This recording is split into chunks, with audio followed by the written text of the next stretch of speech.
इस लेक्चर में हम कंटिन्यू कर रहे हैं कैरेक्टर स्ट्रक्चर के examination problems. So let us start problem number 28. So you can see in this question it is given that Sun Limited provides you the following information for the year ending 31st March 2021. So earnings before interest and taxes, interest on long term loan at the rate of 12%.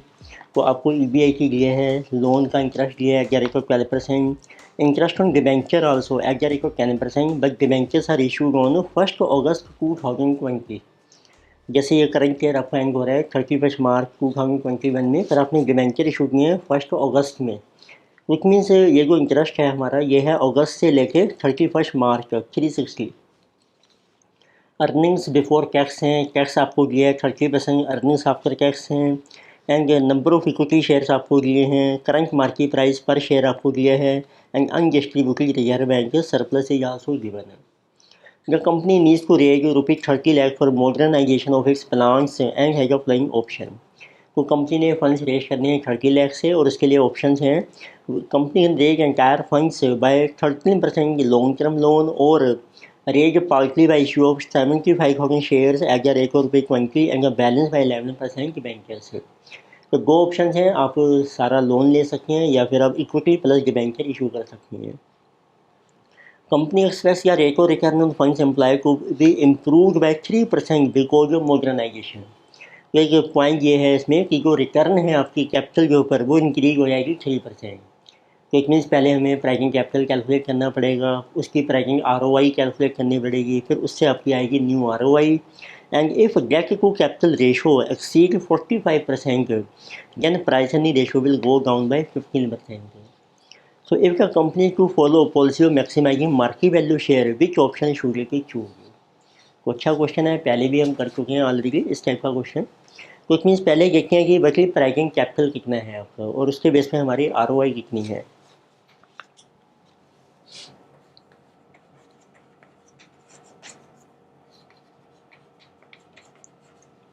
So first we can take we have a long term loan 12%. So first capital we have 12% loan. इसका जो interest हमें दिया है 2,70,000, इसको आप divide कर लीजिए 12% से। सेकंड आपको दिए हैं 10% debentures,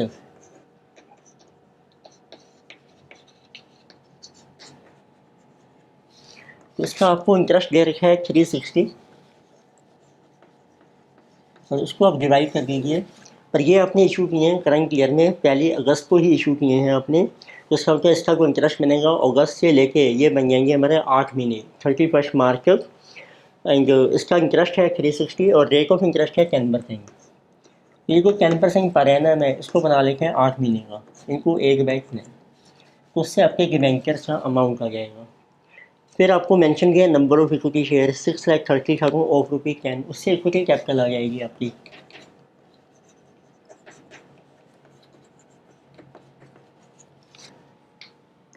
So this is coming to be 63 lakh, and we have a reserve and surplus undistributed 60,50,000. So this is our present capital. So let us see what is loan amount 270 divided by 12%, 22,50,000. And what about the bankers in 360 into this will go up into 12, so divided by our 80. This is 54 lakh. So total capital is coming 22.5 plus 54 plus 63 plus 60.5. This is 200 lakhs is our capital. अब इसके base पे देखो आपको return कितनी मिली है, ROI मारना है EBIT आपको दे रखा है 2880। Divided by capital is 200 lakhs, ये लैक्स में है 2880 इंटू 100, सो 28,80,000 है। सो जिसे 200 लैक्स हैं तो इनको 100 कैंसिल कर दिया हमने। So this amount is coming 2880 divided by 200, 14.4%. And they are saying that due to modernization, our ROE will improve by 3%. It means what will be new ROI? So that will become 14.4 plus 3. So it will become 17.4%. And what will be new capital? So for modernization, we have to raise funds of rupees 30 lakhs. So present capital is our 200 plus 30. So that will be rupees 230 lakhs. तो अब आपको calculate करना है market price of share. अब बनाते हैं income statement under 2 financial plans. जिसे अगर इनकम स्टेटमेंट रुपीज़ हम ले लेते हैं लैक्स में, और आपके पास दो ऑप्शन हैं which is given as first and second option. तो लेट अस स्पेसिफाई कैपिटल। तो इनिशियली वी हैव 12% लोन, यानी कि 10% debentures. Loan amounted to 22.50, debentures are 54 lakhs. Then we have equity share capital of rupees 10 each, 63 lakh. Then reserve and surplus 60 lakh 50,000. जिसे जबर pricing capital, तो ये same ही रहेगा दोनों options में, 22.50, 54, 63, 60.50। अब आपको 30 लाख के फंड से रेज करनी है। तो फर्स्ट ऑप्शन में हम इशू कर रहे हैं 13% loan of 30 lakhs. Second option में हम इशू कर रहे हैं 75,000 shares of ₹20। So new equity shares हम इशू कर रहे हैं ₹20 पर शेयर। तो जिसे 75,000 सो इंटू अबर 20, जिसे जो 15 lakh. And we are also issuing balance by 11% debentures, और हम इशू कर रहे हैं 11% debentures, 11% debentures. Balance amount is 15 lakh. So that is total capital is same under both option 230 lakhs. अब उसके ऊपर आपको मिलेगी return 17.4%। Means you get EBIT on capital 230 into 17.4% is EBIT.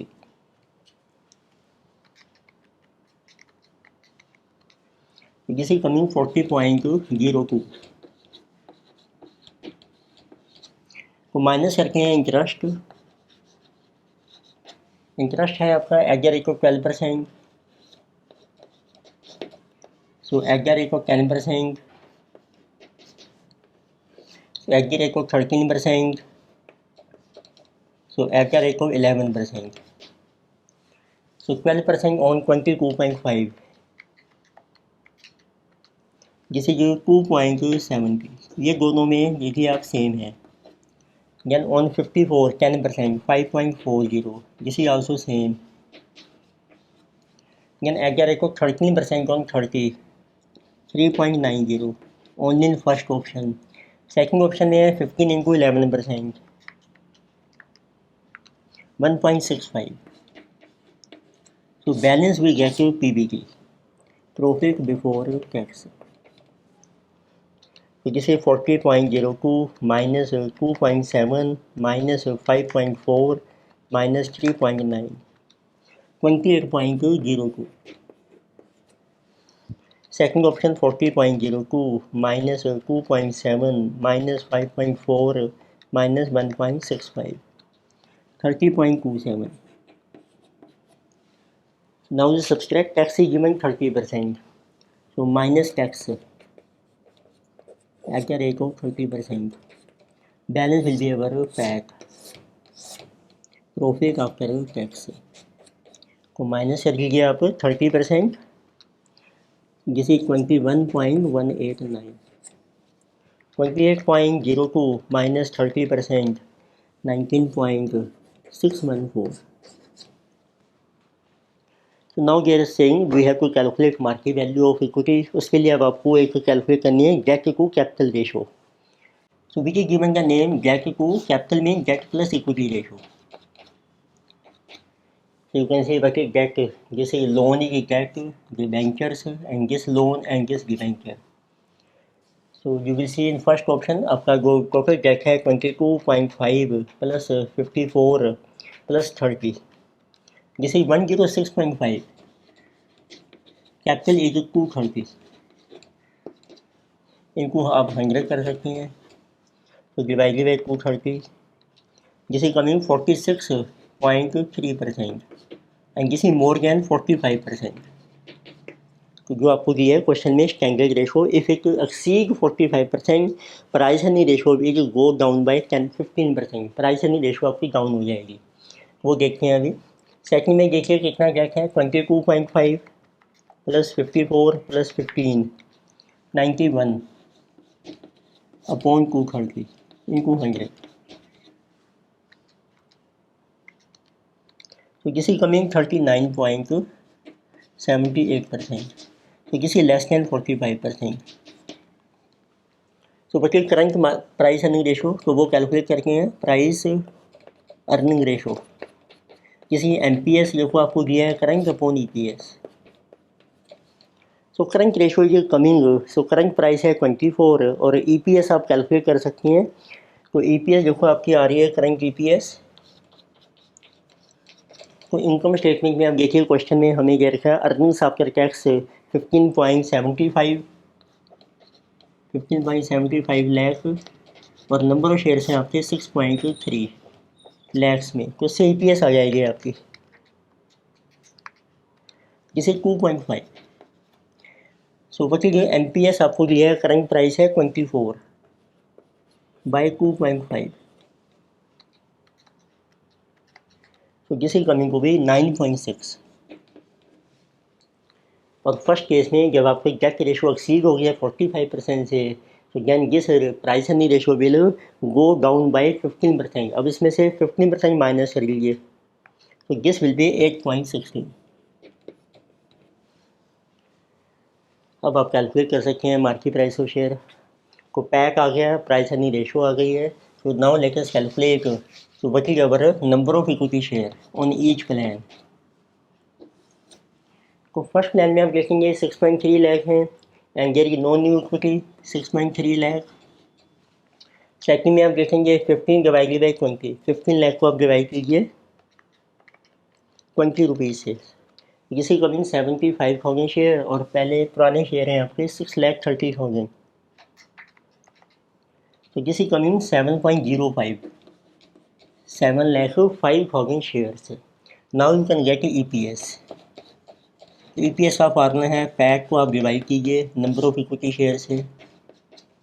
So pack is 19.614 so divided by 6.3 3.1133 इनको कर लीजिए price earning ratio 8.16। So this will be market price of share MPS. तो जिसे कमिंग को भी 25.405। ऐसे सेकंड ऑप्शन में 7.05 आपके नंबर ऑफ शेयर्स आ गए हैं एंड किसी अर्निंग से 21.189 इसको डिवाइड कीजिए 7.21.189 डिवाइडेड बाय 7.05 3.00553 इनको प्राइस अर्निंग रेशो 9.6 टाइम्स। तो this will be market price of share. जिसे कमिंग को भी 28.853। So again you see which option is better, which gives a higher market price. So second option is better. Question आप ध्यान से समझ लीजिए then you can note down.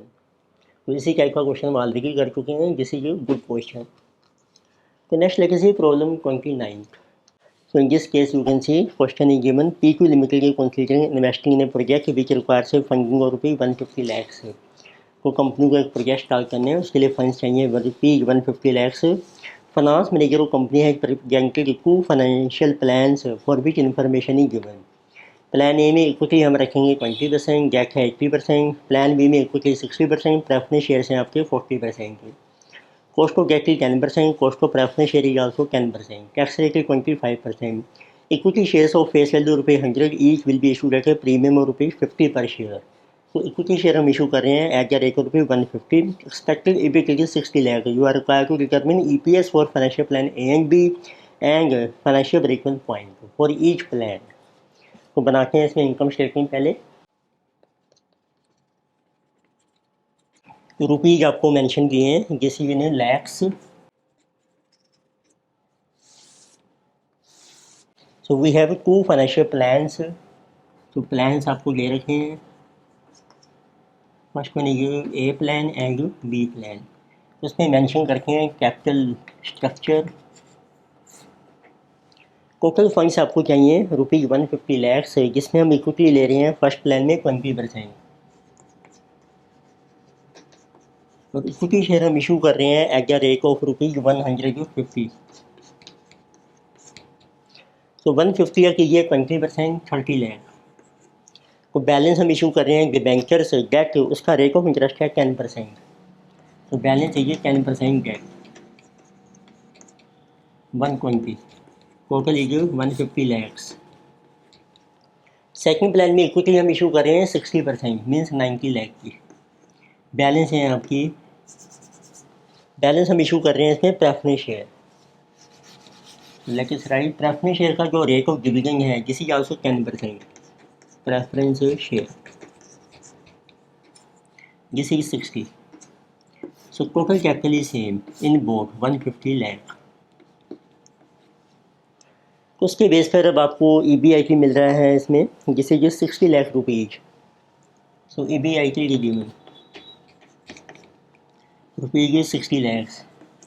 तो आपको EPS कैलकुलेट करनी है, तो लेस करके हैं पहले इंटरेस्ट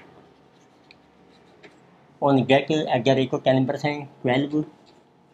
सेकंड में कोई इंटरेस्ट नहीं है, बैलेंस है कि 4860 PBT, माइनस कीजिए tax. So tax rate given 25%, balance is our PAT profit after tax. So this one is 12 and 15, 36 and 45। तो लेस कीजिए preference dividend 10% on 60 lakh 6, balance है profit for equity 39 and this is 36, this is profit for equity.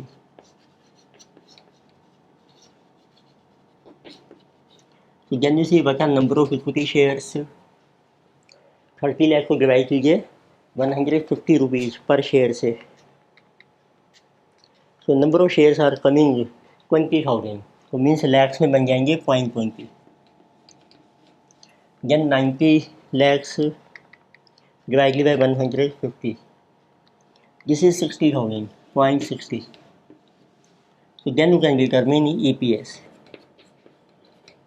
So profit 36 upon 0.2, 180 rupees.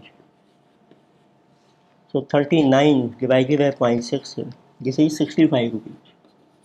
So this plan is better, which gives a higher EPS. So next they are asking you what is your financial break-even point also. Financial break-even point.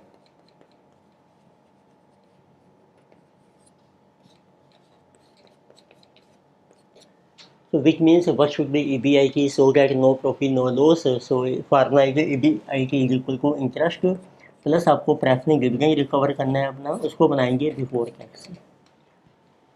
तो first plan में है सिर्फ interest आपका 12, जिस will be break even point. Second plan में है only preference dividend which is 6, इसको आप बना लीजिए before tax. So tax rate is given 25%, 0.25। So break-even point is coming 6 upon 0.75, 8 lakhs.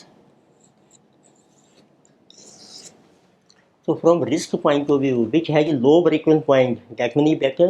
But from profit point of view, which has a higher EPS, that one is better. So next we have problem 30. In problem 30, we are given, so JK Limited is considering 3 financing plans for total investment of रुपये 4 lakh in a project. तो means company एक नया project start कर रही है जिसके लिए funds चाहिए 4 lakh. Financing proportion of financial plan, तो अब आपके पास डिफरेंट फाइनेंशियल प्लान्स हैं एक्स वाई जेड, उसका प्रोपोर्शन भी है. तो एक्स प्लान में इक्विटी है 100%, debt 0%, preference share 0. Y plan में इक्विटी 50%, डेट 50%, जेड प्लान में equity 50%, preference share 50%.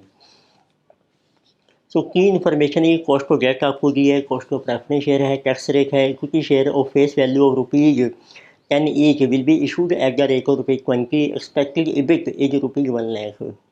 So simple question है. So you have to calculate for each financial plan EPS, break-even point and indifferent point between the plans and indicate if any of the plans dominate. Dominate means which plan is best. तो पहले हम कैसे structure बनाते हैं और income statement. So total funds आपको दिए हैं. So we require rupees 4 lakhs. So amount let us take in rupees. Then we have financial plans.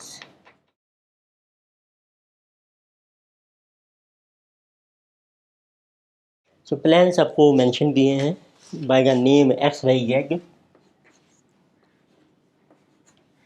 तो फर्स्ट प्लान में 100% इक्विटी है आपकी और इक्विटी शेयर हम इशू कर रहे हैं एट ₹20. 100% मीन्स 4 लाख के फंड चाहिए आपको, 4 लाख की इक्विटी. सेकंड प्लान में 50% इक्विटी है, 50% आपका डेट, 50% में 2 लाख इक्विटी और डेट का जो रेट ऑफ इंटरेस्ट है जिसे 10%. It mean this is also ₹2 lakhs. Debt plan में 50% इक्विटी है और 50% है आपका प्रेफरेंस शेयर और उसका रेट ऑफ डिविडेंड है 10%.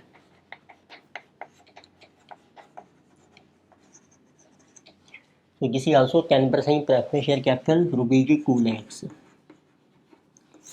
So this is total capital 4 lakh in each financial plan. So expected EBIT is given ₹1 lakh. तो EBIT आपको दे रखी है, that is 1 lakh. So this will be same in each plan. अब आपको calculate करना है EPS break even point less interest, less करते हैं पहले at the rate of 10% on debt के ऊपर 20,000. सिर्फ वाई प्लान में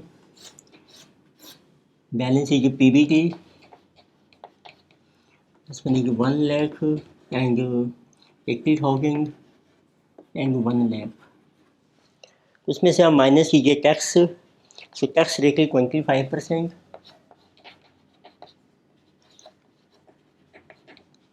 balance is our PAT, profit after tax, 75,000, 60,000, 75,000.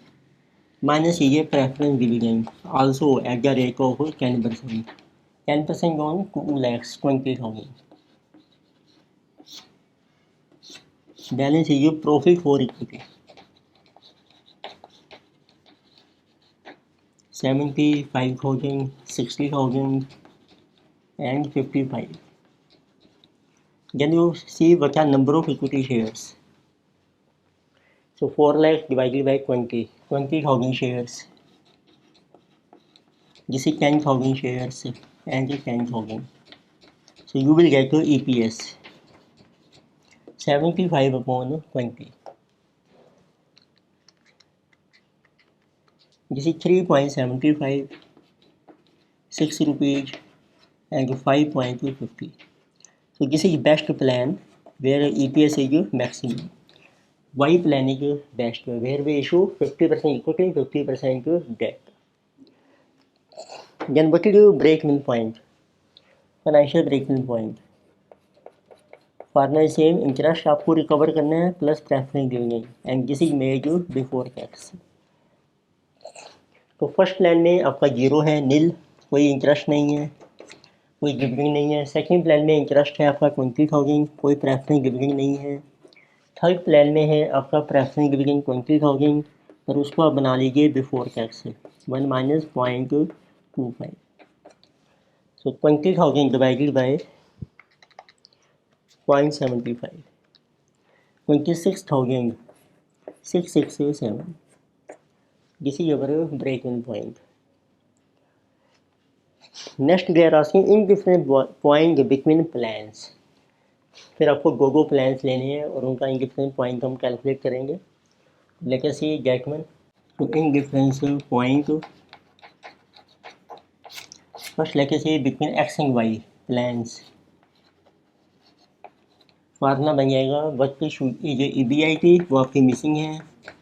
First plan में कोई इंटरेस्ट नहीं है, कोई प्रेफरेंस डिविडेंड नहीं है, उसको बना लीजिए after tax. So tax rate is given 25%, so it is 0.75 divided by number of shares 20,000 is equal to Y plan में है आपका इंटरेस्ट EBIT माइनस इंटरेस्ट 20,000, इसको बना लीजिए आफ्टर टैक्स। कोई प्रेफरेंस डिविडेंड नहीं है इसमें, divided by number of shares हैं आपके 10,000। सोल्व कीजिए, क्रॉस मल्टीप्लाई, जिसे 2 टाइम्स 0.75 कैंसिल हो गया दोनों साइड, जिसे 2 EBIT minus EBIT is equal to 20 into 2 40,000 is over in difference point. इस लेवल के ऊपर दोनों की EPS सेम हो जाएगी। Then we have in between X and Z plan. तो एक्स प्लान में सेम है आपका EBIT, उसको बना लीजिए after tax, number of shares are same. अब जेड प्लान में कोई इंटरेस्ट नहीं है, EBIT है आपकी नो इंटरेस्ट, तो उसको बना लीजिए आफ्टर टैक्स, माइनस कर लीजिए preference dividend 20,000 upon number of shares are 10,000। Cross multiply, जिसे कमिंग 2 टाइम्स क्रॉस मल्टीप्लाई कर लीजिए, जिसे 0.75 EBIT 2 टाइम्स 0.75 1.5 EBIT माइनस 40,000, तो इससे आपका इन डिफरेंस पॉइंट आ जाएगा EBIT 40,000 डिवाइडेड बाय 0.75, जिसे coming 53,000, so 333। So can you calculate in different point in between so plans Y and Z? तो जिस पार्टनर के EBIT उसमें आपका इंटरेस्ट है 20,000, उसको बना लीजिए आप after tax 0.75, number of shares हैं आपके 10,000।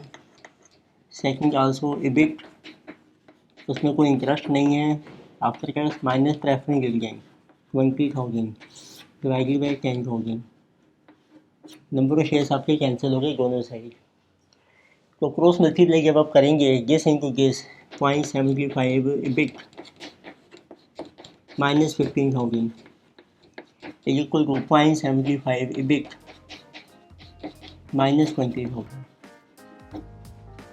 But you will say EBIT के कैंसिल ऑन बोथ साइड, तो उसमें कहते हैं टू दिस इज अनडिफाइंड।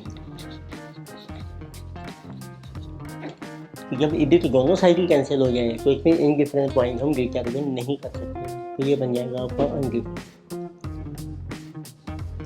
तो सिंपल क्वेश्चन का ध्यान से समझ लीजिए, can you can note down. तो इसमें लेक्चर में हमने डिस्कस किए थे examination problems on capital structure. तो नेक्स्ट लेक्चर हम आगे कंटिन्यू करेंगे कैपिटल स्ट्रक्चर। Thank you.